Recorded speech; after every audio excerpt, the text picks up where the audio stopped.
Today we take a look at Peter Eggink's Focuz and why it stumped me. And we also discuss why the gimmick isn't actually what you think it is. Now roll that intro.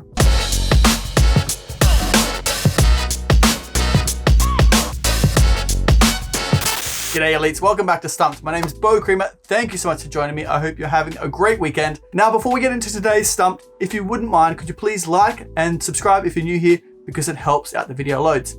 Now let's get into what stumped me this week. Now this effect has been getting a bit of mixed reviews online. And what effect are we talking about? Well, we're talking about Peter Eggink's Focuz. Now originally I didn't think this stumped me because I thought, okay, there's a gimmick involved. I think I know what it is.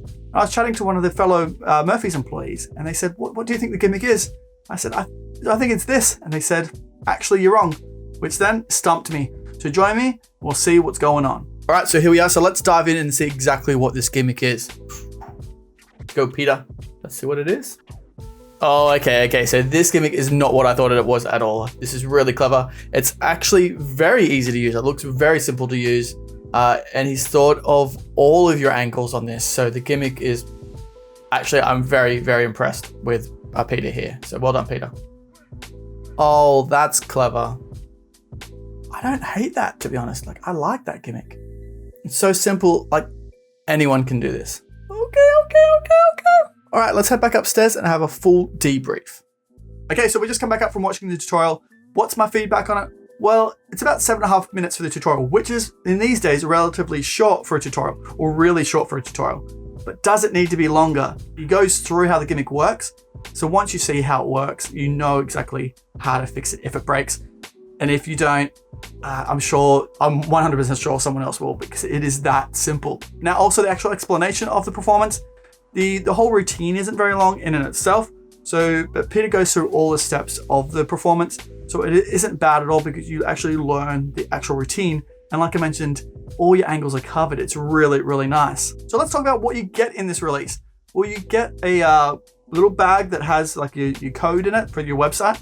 And you also get the gimmick, which is, like I said, very easy to use. And it's made from United States Playing Card Company stock. So it sits in with your regular deck. It doesn't look funny or out of place or made on like cheap, like other cardboard. It looks like it's meant to belong in the deck. Okay, so is this gimmick examinable? No, it's not examinable. You could do a switch and then have the switch handed out.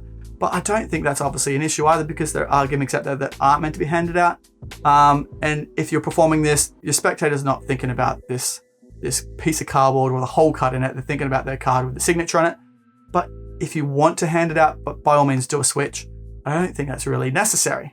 So me personally, what do I actually like about it? I actually like the effect that the gimmick seems so innocent. It just seems like a piece of cardboard with a hole cut in it. And as you display the deck of their card, not on the bottom, it's not on the top, they can see like obviously the hole cut through, and all of a sudden there is their signature inside the hole. I think that's a really cool way to end an ambitious card routine. Now, obviously you wouldn't do the whole ambitious card routine with a signature on top because the other steps wouldn't make sense. They'd actually see it sitting on top. But this one is really nice because you could do it let's make it more convincing. Here, I'll draw a circle, write your initials on there so you can see that I'm not doing any funny moves. And then blammo, blommo, that visual of it just popping to the top. Hey editor, put a pop noise in there. Okay, so what's my overall conclusion on this? Is it worth $35?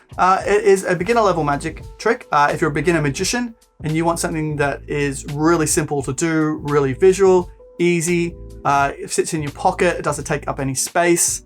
If it breaks, it's easy to fix. I don't think there's any issues with this. I think that $35 is a reasonable price for this.